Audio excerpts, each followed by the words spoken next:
No one knew his name. No one cared. Until one day. Their lives depended on him. In a city that never slowed down, where footsteps were louder than feelings, lived a boy named Eli. He was not invisible because he didn't exist. He was invisible because people chose not to see him. Every morning, before the sun fully woke, Eli sat near the old bus stop at the corner of Market Street. The paint on the bench had peeled away long ago, just like the kindness of the people who passed it daily. Eli held a small broom in his hand, not because someone paid him, but because cleaning the street made him feel useful. Dust and leaves did not judge him. They simply moved away when he swept. People walked past him in waves. Office workers checked their watches. Students laughed with friends. Shopkeepers opened their shutters. No one greeted the boy on the bench. Some noticed his worn shoes, the ones with a small tear at the side. Others noticed his faded shirt, washed so many times it had lost its original color. A few noticed the faint scar near his eyebrow, a reminder of a childhood fall no one had helped him up from. Most noticed nothing at all. Eli had learned early that silence could be safer than words. When he spoke, people either ignored him or misunderstood him. So he spoke less, and listened more. He listened to the sound of buses arriving, to the arguments of vendors, to the laughter that never included him. He was 16 years old, but his eyes looked older. His parents had died in a factory accident years ago, an accident that the town discussed for a week and forgot forever. After that, Eli moved from one place to another until there was nowhere left to go. Now, he slept in a narrow room behind the abandoned factory, where broken windows let in cold air and memories. Yet every morning, Eli smiled. Not a wide smile meant to impress, but a small, steady one, like a promise to himself that today would not break him. When someone dropped a coin, Eli picked it up and returned it. When an elderly woman struggled with bags, Eli helped without asking. When a shopkeeper shouted at him to move away, Eli quietly stood up and walked. "Useless boy," someone once muttered. Eli heard it. He always did. But he never replied. There was one thing Eli carried that no one could see: hope. Not loud hope. Not foolish hope. Just a quiet belief planted by his mother long ago. He still remembered her voice. They had been sitting on the factory steps one evening, watching the sky turn orange. She had brushed his hair with her fingers and said, "Eli, the world may walk past you, but kindness never walks past God." At the time, he didn't understand. Now, those words were all he had. That morning, rain clouds gathered overhead. People hurried faster than usual, pulling coats closer, irritation written on their faces. Eli noticed a young boy tripped near the curb. His books scattered across the wet road. Cars honked. People sighed. No one stopped. Eli stood up. He ran through the drizzle, ignoring the horns, gathering books with shaking hands. He handed them back to the boy, who stared at him in surprise. "Thank you," the boy whispered. It was a small word. But to Eli, it felt heavy with meaning. As Eli returned to his bench, a group of teenagers laughed. "Look at him," one said. "Acts like a hero, still nothing," another replied. Eli sat down, rain soaking into his clothes. He didn't wipe his face. No one could tell the difference between water and tears anyway. Around noon, hunger crept into his stomach like a slow ache. The smell of fresh bread drifted from a nearby bakery. Eli closed his eyes and imagined warmth, imagined a table, imagined someone calling his name. Instead, he opened his eyes to the same street. The same faces. The same indifference. A woman dropped her purse nearby. Coins rolled across the ground. Eli crawled forward, collecting each one carefully. He handed the purse back. She took it without a word. Not even a glance. Eli watched her walk away, feeling something tighten in his chest. Not anger. Not jealousy. Loneliness. He wondered what it felt like to be remembered. To be expected. To have someone notice if you were missing. As evening approached, the rain stopped. The streetlights flickered on. Eli swept the ground one last time, though no one asked him to. As he left the bus stop, a man's voice followed him. "Hey, boy." Eli turned, heart racing. The man looked at him briefly, then handed him a half-eaten sandwich. "Take it. Before someone else does." Eli accepted it with both hands. "Thank you," he said softly. The man was already walking away. Eli sat near the factory wall, eating slowly, carefully, as if the food might disappear if he rushed. He looked up at the darkening sky and whispered, barely audible, "I'm still kind. Please don't let me forget why." The city lights shone brighter. People passed. Lives continued. And Eli remained what he had always been. The boy everyone walked past. Unaware that the world would soon need him more than it ever imagined, the next morning, the city woke under a heavy sky. Eli reached the bus stop earlier than usual. His clothes were still damp from yesterday's rain, clinging uncomfortably to his skin. The bench was cold, but he sat anyway, placing his broom beside him like a trusted companion. He didn't know why he kept coming back to this place. Maybe because it reminded him that even forgotten corners belong to the city. As the first bus arrived, people poured out in a rush. Shoes splashed through puddles. Umbrellas collided. No one noticed the boy sitting still while the world moved around him. Hunger followed Eli like a shadow. A half sandwich from the night before had helped, but it wasn't enough. His stomach twisted painfully as the smell of breakfast drifted from nearby stalls: fried eggs, hot tea, warm bread. He swallowed hard and focused on sweeping, hoping the movement would distract him. It didn't. Near the bakery, the owner placed fresh loaves on display. Steam rose from them like a promise. Eli's eyes lingered for a second too long. That was all it took. "Hey!" a sharp voice shouted. Eli froze. The bakery owner stormed out, face red with anger. "What are you staring at? Planning to steal again?" I wasn't," Eli said quietly, stepping back. Before he could explain, a loaf fell from the tray onto the ground. It rolled near Eli's feet. Gasps rippled through the small crowd that had gathered there. The owner shouted. "He dropped it. I saw him."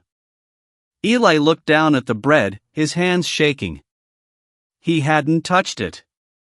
But the truth felt weak against the certainty in the man's voice. "I didn't take it," Eli said. "I was just looking." The word looking seemed to anger them more. "Of course," someone muttered. "They're all the same," another added. People stepped closer. Faces hardened. Phones came out, not to help, but to record. Eli felt small, smaller than he ever had before. The bakery owner grabbed Eli's arm. "Get away from my shop. I won't let thieves ruin my business." Eli didn't pull back. He didn't shout. His voice trembled, but he forced the words out. "I didn't steal. But, if you think I'm hungry, you're right." For a moment, there was silence. Then laughter. "Hear that?" someone said. "He admits it." The owner shoved him hard. Eli stumbled and fell onto the wet pavement. His palms scraped against the ground. Pain shot through his body, but it was nothing compared to the humiliation burning inside him. Go, the owner shouted. And don't come back. Eli stood slowly, ignoring the sting in his hands. He looked at the bread lying on the ground, dirty now, ruined. Food he couldn't eat, even if he wanted to.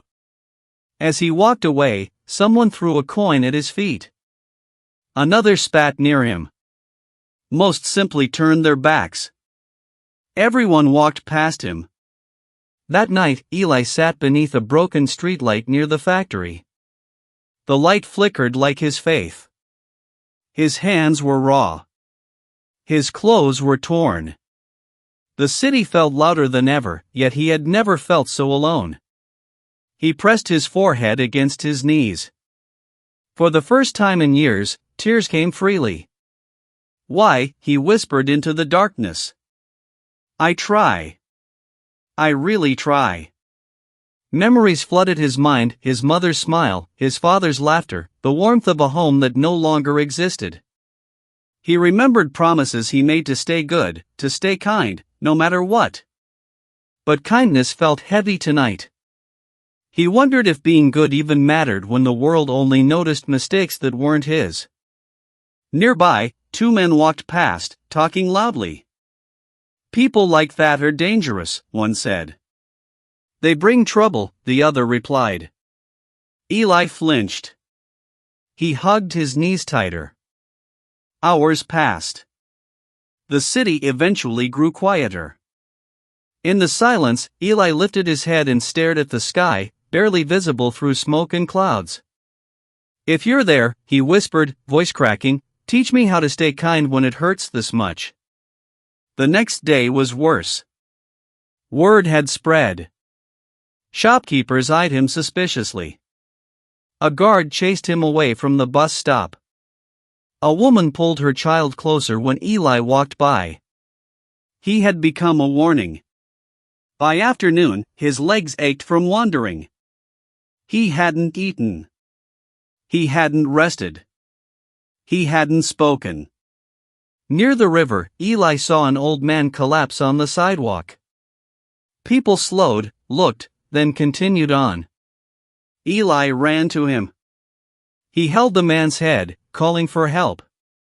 Cars passed. No one stopped. Finally, an ambulance arrived. As medics lifted the old man, one of them asked, "Are you family?" Eli shook his head. "No. I just didn't want him to be alone." The medic nodded quietly. "You did good, kid." Those 4 words cracked something open inside Eli. You did good. That night, as Eli returned to the factory, his body weak and his heart bruised, he realized something painful but true. The world might punish kindness. It might mock it. It might try to break it. But somewhere beneath the cruelty, kindness still mattered. And though Eli didn't know it yet, the very people who judged him would soon depend on him. The morning began like any other. The city moved in its usual rhythm, horns blaring, vendors shouting, footsteps rushing nowhere in particular. Eli walked quietly through the streets, invisible as always. His body still ached from days without rest, and his stomach burned with hunger, but he kept moving. He had learned not to stop for pain. As he passed the old factory, a strange smell filled the air. Sharp. Bitter. Wrong. Smoke. At first, it was just a thin trail rising behind the building. People noticed it but didn't react. Someone laughed. Someone said, "It's probably nothing." Eli stopped walking. His eyes narrowed. He knew this place better than anyone. He had slept there. He had explored its broken corridors and hidden stairways. He knew how easily fire could spread inside those walls. Then came the sound. A dull explosion echoed through the street. Flames burst through a shattered window. Panic erupted instantly. People screamed. Cars stopped suddenly. Shopkeepers ran into the street. Fire! Call the firefighters. There are people inside. Thick black smoke poured into the sky, choking the air. The wind pushed it toward the nearby houses where families lived, where children slept, where old people moved slowly. Eli's heart pounded. He didn't think. He didn't hesitate. He ran. While others ran away, Eli ran toward the flames. A woman cried out near a small house beside the factory. "My children! They're inside!" Without waiting for directions, Eli soaked his shirt in water from a broken pipe, wrapped it around his face, and pushed open the door. Smoke swallowed him instantly. He dropped low, crawling forward, coughing, eyes burning. "Hello," he shouted. "Follow my voice." A small hand reached out from the darkness. Eli guided two terrified children outside, one under each arm. The woman collapsed to her knees, sobbing as she hugged them. Before anyone could thank him, Eli turned back. "Wait," someone shouted. "You'll die." Eli didn't stop. Inside the factory, the fire roared like a living thing. Sparks fell from the ceiling. Metal screamed as it bent and broke. The heat was unbearable. Eli knew the shortcuts. He moved through narrow passages, avoiding collapsed beams, holding his breath when the smoke grew thick. He found an old man trapped beneath fallen wood, coughing weakly. "I've got you," Eli said, straining with all his strength. The man cried out as Eli pulled him free. Together, they staggered outside just as part of the ceiling collapsed behind them. Firefighters arrived moments later, sirens screaming. But the damage was already severe. "There are more inside," people shouted. Eli stepped forward, face blackened with soot, clothes torn. "There's a back stairway. It's still open." The firefighters followed his directions. Because of him, they reached trapped families faster. Lives were saved. Minutes passed. Then hours. Finally, the fire was under control. Eli sat on the curb, shaking violently. His breathing was shallow. His vision blurred. Smoke had filled his lungs, and exhaustion crushed him. No one noticed him collapse. An hour later, a firefighter knelt beside a motionless figure on the ground. "Hey, kid," he said, tapping Eli's shoulder. Eli's eyes fluttered open. "You saved a lot of people," the firefighter said quietly. Eli tried to speak, but only a weak smile formed. As an ambulance rushed him to the hospital, people stood silently along the road. Some recognized him. Some remembered the boy they accused. The boy they ignored. Shame passed from face to face.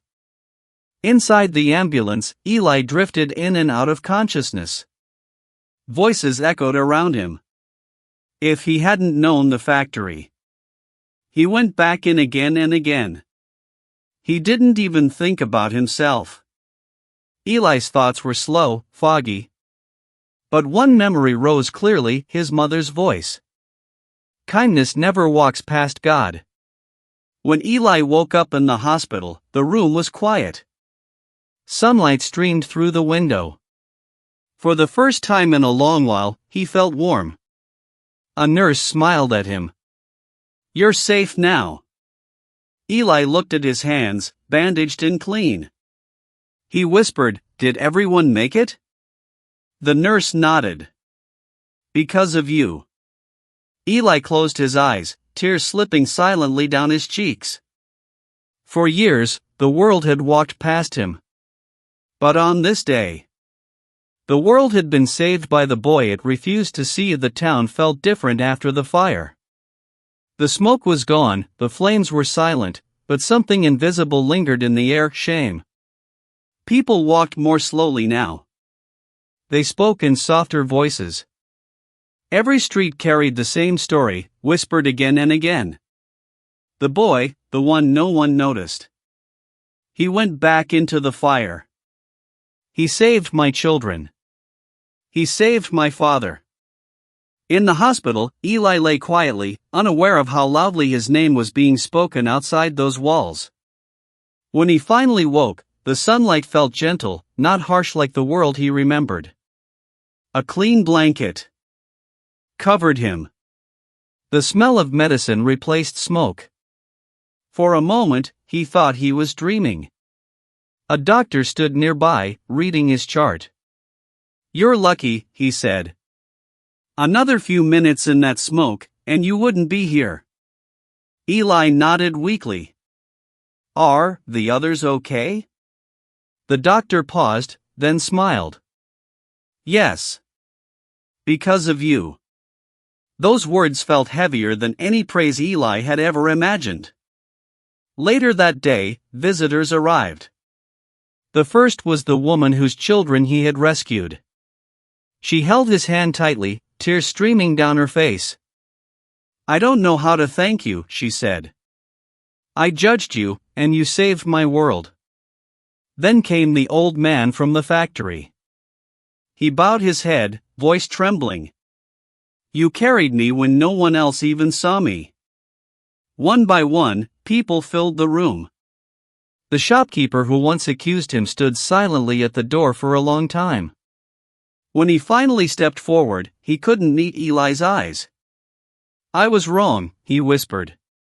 "I hurt you when you needed kindness the most." Eli looked at him, searching his face. There was no anger in Eli's eyes, only tired understanding. "I forgive you," Eli said. The words stunned the room. Forgiveness was harder than heroism. Yet Eli gave it freely. News spread beyond the town. Reporters came. Cameras flashed. People wanted interviews, photos, headlines. The homeless hero. The boy who saved them all. But Eli didn't enjoy the attention. When asked why he risked his life, he answered simply, because they needed help. After his recovery, the town council gathered. They offered Eli money, a medal, promises of support. But the most important gift came quietly. A small house near the park. A job helping maintain the community center. A place where his name was known. For the first time in years, Eli had a key in his hand. The day he moved in, children waited outside. "Will you tell us stories?" one asked. "Will you teach us how to be brave?" another said. Eli smiled. "I can teach you how to be kind." Months passed. The bus stop where Eli once sat changed. A bench was repaired. A small plaque was placed beside it. "Notice those who are silent. Heroes are often ignored." People stopped there now. They remembered. Eli still swept the streets some mornings, not because he had to, but because he wanted to. He still helped without being asked. Still listened more than he spoke. But now, when he walked by, people greeted him. "Good morning, Eli." "Thank you, Eli." "Come have tea with us." He accepted kindness the same way he had always given it, with humility. One evening, Eli sat near the park as the sun dipped low. He closed his eyes and felt the breeze on his face. In his heart, he spoke to the memory of his mother. "I stayed kind," he whispered. "Even when it hurt." And somewhere beyond the noise of the world, it felt like an answer returned, not in words, but in peace. Moral: never judge those the world ignores. Kindness may go unnoticed, but it is never unseen. The quietest hearts often carry the greatest courage. Because sometimes, the one everyone walks past is the one who will save them all. Red Heart.